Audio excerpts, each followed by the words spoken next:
السلام عليكم، مرحبا بكم في قناتكم سمية المزابيه. اليوم ان شاء الله باذن الله غنشارك معكم واحد الطريقه ديال المعلكه الكذابه. كتجي زوينه معلكه وكتجي هشيشه، كتذوب في الفم وما كنستعملوش فيها لا دقيق ابيض ولا سميده ولا كاوكاو ولا حتى شي حاجه، بمكونات اقتصاديه كيف ما شفتوا راه كتفرتت.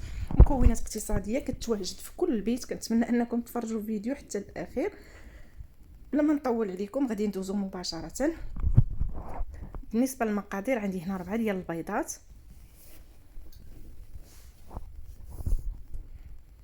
غنديروا معاهم كاس ديال السكر سنيده، واحد القبيصه ديال الملح، شويه ديال الفاني.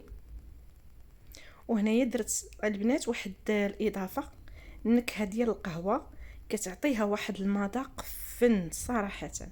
بالنسبه للكاكاو كندير الكاكاو المر من 2 معالق حتى ل3 على حسب اللون اللي بغيتو نتوما.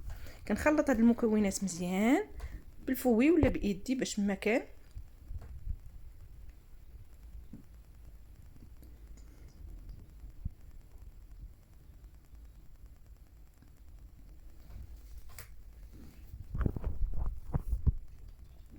كنزيد واحد الكاس ديال الزيت،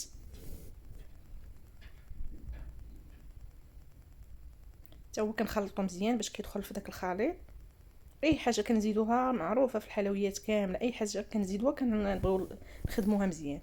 هنايا زدت واحد 2 كيسان ديال الكوك اللي كيعطيو التعليكه لهاد الغريبه هادي او هاد الحلوه هادي، كيجيو معلكين بهاد الكوك هذا. بالنسبه للكوك درت الكوك عادي، ماشي زعما شي كوك اللي ماركه واعره، المهم كوك عادي اللي كناخذوه من الحانوت. هنايا زدت واحد 3 الكيسان ديال الدقيق الفينو، دقيق الفينو. وهنايا 2 خمارات.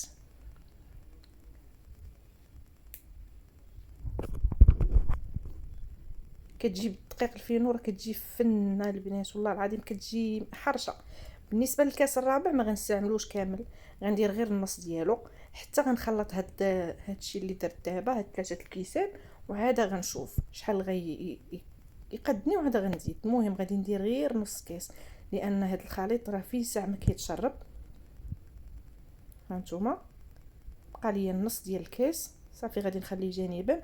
غادي نجمع الخليط مزيان وكنخليه العجينه ديالو كتبقى مرخوفه. راه هانتوما غتبان لكم يدي راه باقا عامره، كنظفوا ايدنا عاده باش كنجربوا انها راه بدات كتجمع لينا.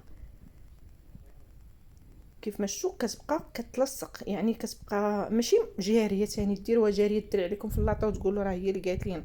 المهم كتبقى مرخوفه وماشي جاريه. صافي دابا من بعد ما ساليت غسلت يديا وكورت هذيك العجينه كامله باش تغلبوا على الخدمه. كتكوروا ديك العجينه كامله. عاد كتاخذ واحد الكميه ديال السكر كلاصي، وضروري من السكر كلاصي ما يكون سبيسيال البنات. درت فيه واحد الساشيه ديال الخميره ديال الحلويات، وكنحاول نعمرهم بداك السكر كلاصي، ماشي غير نفندهم، نعمرهم به ونستفهم في الطاوه اللي غتدخل الفران.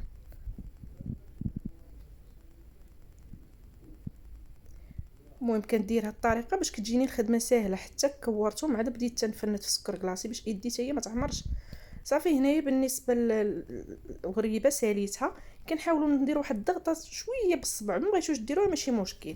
بالنسبه للطيب كندخلوهم الفران يكون سخون، كنقصوا عليهم شويه البوطه، كنشعلوا عليهم غير من الفوق حتى كتفقع لينا ديك غريبه وكطيب لينا. 10 ديال الدقائق ما كنفوتوهاش في هاد الغريبه باش ما تقصاحش ليكم البنات. 10 ديال الدقائق. هنا انا خرجتها من بعد ما طابت. صراحه كتجي زوينه، شوفوا كيفاش كتجي هشيشه ومعلكه في نفس الوقت. راه زوينه والله العظيم، اقتصاديه ما فيها لا كاوكاو ولا حتى شي حاجه زعما اللي واو، ولكن كتجي زوينه وكتجي بنينه بهاد المكونات اللي درت. والله غير جربوها ما غتندموش. ما تبخلوش عليا بالتعليق ديالكم زوينه والى لايك. بسلام عليكم.